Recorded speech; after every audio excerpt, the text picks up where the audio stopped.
बचपन में घर के बड़ों को एक मजाक करते हुए हमेशा सुना था।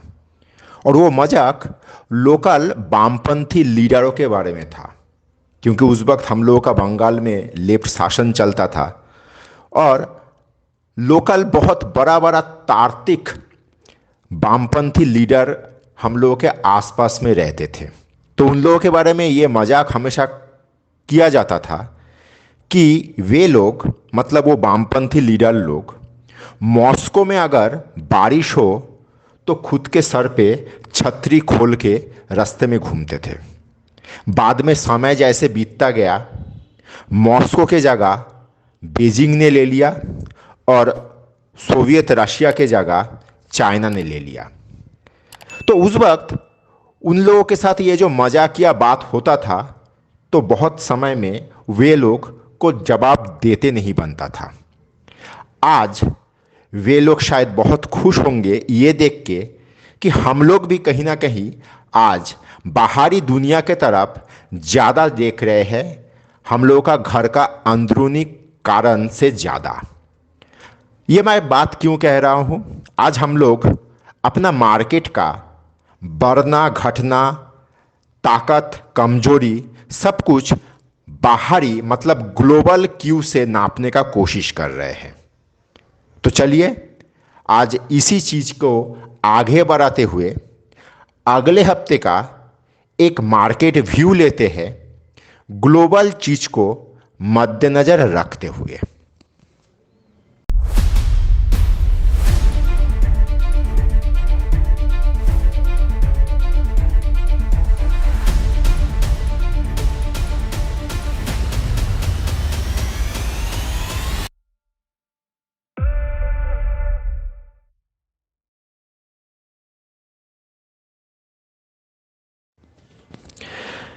क्योंकि मेरा नियमित रूप से मार्केट का छोटे से छोटा और बड़े से बड़ा ट्रेडर इन्वेस्टर के साथ बात होता है, तो मैं एक चीज़ कुछ दिन से महसूस कर रहा हूँ, खास करके जब से ये इज़राइल पैलेस्टाइन वाला प्रकरण शुरू हुआ है, लोग ज़्यादा डरे हुए हैं।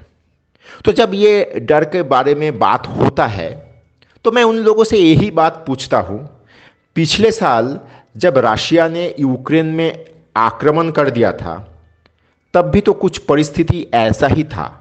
लेकिन समय जैसे बीतता गया, चीज़ फीका होता गया और आज यूक्रेन और रशिया के बीच जंग हो भी रहा है कि नहीं, किसी को पता नहीं है।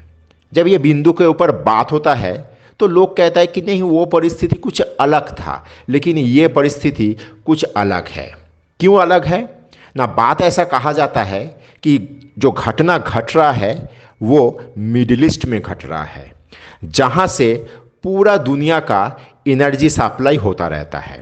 तो इस तरह का एक परिस्थिति में मैं उन लोगों को यही चीज़ कहता हूँ कि देखिए, उस वक्त भी सिचुएशन ऐसा था कि ग्लोबल एनर्जी में रशिया का जो योगदान है उसको दिमाग में रखते हुए बहुत सारा बात कहा जाता था। मैं आप लोगों को, मतलब मेरा दर्शकों को, ये सवाल के सामने रखना चाहूँगा, पिछले साल ही, जी हाँ 22 का इसी सितंबर अक्टूबर महीने में आप लोग थोड़ा सोचने का चेष्टा करिए तो उस वक्त भी सिचुएशन कुछ ऐसा था, यूरोप में सर्दी आने जा रहा था, कहाँ से एनर्जी का मतलब अरेंजमेंट होगा। सिचुएशन कुछ ऐसा था कि अगर ये चीज़ ना निपटे तो यूरोप, आधा यूरोप सर्दी पे मर जाएगा। लेकिन यूरोप में कुछ और भी हो, सर्दी में, सर्दी के चलते किसी एक व्यक्ति का मृत्यु हुआ है ऐसा तो जानकारी किसी के पास नहीं है, खास करके मेरे पास तो नहीं है। और मज़ेदार बात एक चीज़ देखिए, जंग आज भी चल रहा है, लेकिन इस बार इस बिंदु को लेके, मतलब यूरोप में सर्दी आ रहा है, कैसे एनर्जी का व्यवस्था होगा, इस बिंदु को लेके कहीं पे किसी भी न्यूज़ पोर्टल हो या किसी न्यूज़ चैनल में मैं एक भी बात हाल फिलहाल में ये चर्चा में मैं कहीं पे सुना हूँ ऐसा मेरा दिमाग में नहीं आ रहा है। तो कहना मैं ये चाह रहा हूँ, हर चीज़ समय के साथ फीका पड़ता रहता है। मैं ऐसा मानता हूँ क्योंकि मैं कुछ दूसरे प्रकरण से मैं बहुत कुछ सीखा हूँ। मैं जीवन में इस मार्केट में बहुत सारा ऐसा घटना के साथ चाहते ना चाहते हुए भी मैं जुड़ा था कि मैं देखा हूँ कि जब कोई घटना घटता है तो पीछे उस घटना को, उस घटना का इफेक्ट को कम करने के लिए या उस घटना का मतलब उस चीज़ से उभरने के लिए बहुत सारा चीज़ होता है, मतलब जो साधारण लोगों के सामने आता नहीं है। ये सच है कि वहाँ पे कुछ जंग हो रहा है और उस जंग में कल ईरान कूद पड़े ऐसा सुनने में आ रहा है, कल सऊदी कूद पड़े ऐसा सुनने में आ रहा है। कोई कुछ नहीं होगा, समय जाएगा, इजराइल पैलेस्टाइन को ठोक ठाक के सीधा कर देगा और ये जंग अपने आप ख़त्म भी हो सकता है और चलेगा तो आज के तारीख में रशिया यूक्रेन का जंग जिस तरह से चल रहा है उस तरह से चलेगा। मतलब आपका और मेरा कंसंट्रेशन ये जंग खींच नहीं पाएगा। तो ये चीज़ को दिमाग में रखते हुए मैं मार्केट में हमेशा चलना पसंद करता हूँ, क्योंकि मैं सालों से देखता आया हूँ जब भी कोई घटना मार्केट के सामने नया आता है मार्केट उसको लेके ज़्यादा प्रतिक्रिया दिखाता है, समय के साथ मार्केट उसको रिएक्ट करना छोड़ देता है। अब अगर इस चीज़ को दिमाग में रखते हुए अगर मैं मार्केट को, हम लोगों का मार्केट को विश्लेषण करने बैठूं तो क्या समझ में आ रहा है। देखिए, हम लोगों को मिडिल ईस्ट का जंग को लेके कुछ खास फर्क पड़ने वाला है ऐसा मुझे नहीं लगता है। हालांकि मैं जियोपॉलिटिक्स का बंदा तो हूँ नहीं, लेकिन जितना मुझे समझ में आता है कुछ खास फर्क पड़ेगा नहीं। लेकिन फर्क हम लोगों को पड़ रहा है। कहाँ से पड़ रहा है, क्यों पड़ रहा है? दो चीज़ हम लोगों को बहुत तकलीफ दे रहा है। एक है डॉलर इंडेक्स, दूसरा है क्रूड प्राइस। ये दोनों चीज़ के चलते हम लोगों को यहाँ पे जो कुछ चल रहा है हो रहा है। मार्केट में जो एक डाइसीनेस चल रहा है, मार्केट ऊपर बढ़ने का कोशिश करते हुए बार बार फेल हो रहा है, ये सारा प्रकरण इन दोनों चीज़ों के कारण समय के साथ बीतता जाएगा। तो ये चीज़ हम लोगों को मार्केट में, मतलब खास करके निफ्टी में एक रेंज के अंदर अटका दिया है।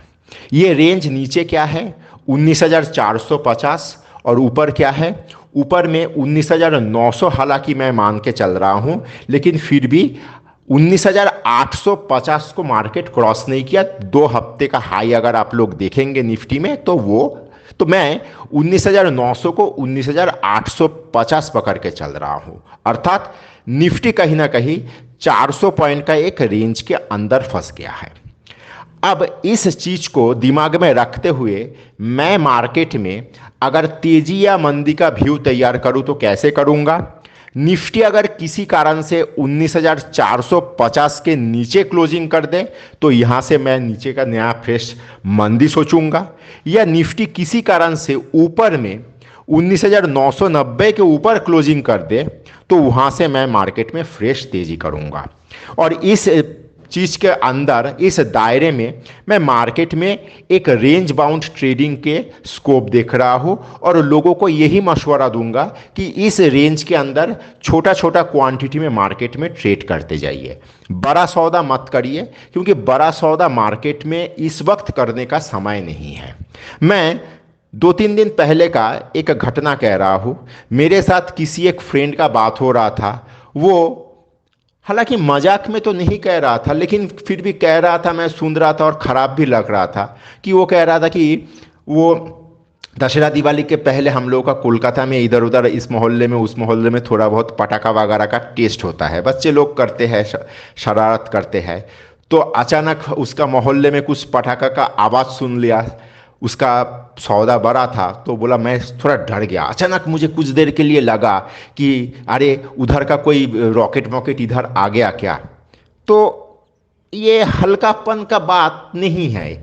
सौदा ज़्यादा रहेगा तो मोहल्ले का पटाखे का आवाज़ को भी लगेगा कि उधर इजराइल से कोई रॉकेट आके गिर गया है। तो इसीलिए पोजीशन थोड़ा हल्का रखिए। माहौल बड़ा पोजीशन लेके काम करने का नहीं है। पोजीशन हल्का रखने का यही सुविधा रहता है। क्रिकेट मैच में कभी कभी परिस्थिति ऐसा हो जाता है, चौके छक्के के नहीं, सिंगल लेते हुए मतलब कुछ ओवर बिताना पड़ता है। एक बार सेट होने के बाद दोबारा मौका मिलता है खेलने का। मुझे ऐसा लगता है हम लोगों का मार्केट भी कुछ उस स्थिति के अंदर से चल रहा है। उसको अगर सही तरीके से हम लोग संभाल ले तो आगे का सिचुएशन हम लोग ठीक तरीके से मैनेज कर पाएंगे। आईटी मुझे अच्छा लग रहा है, बैंक मुझे बहुत अच्छा नहीं लग रहा है, लेकिन फिर भी अगले हफ्ता बैंक कुछ अच्छा पॉजिटिव मूव देगा, लेकिन आईटी मुझे अच्छा लग रहा है। आईटी को और बैंक को दिमाग में रखते हुए निफ्टी में रेंज बाउंड ट्रेड करने का कोशिश करिए। धन्यवाद।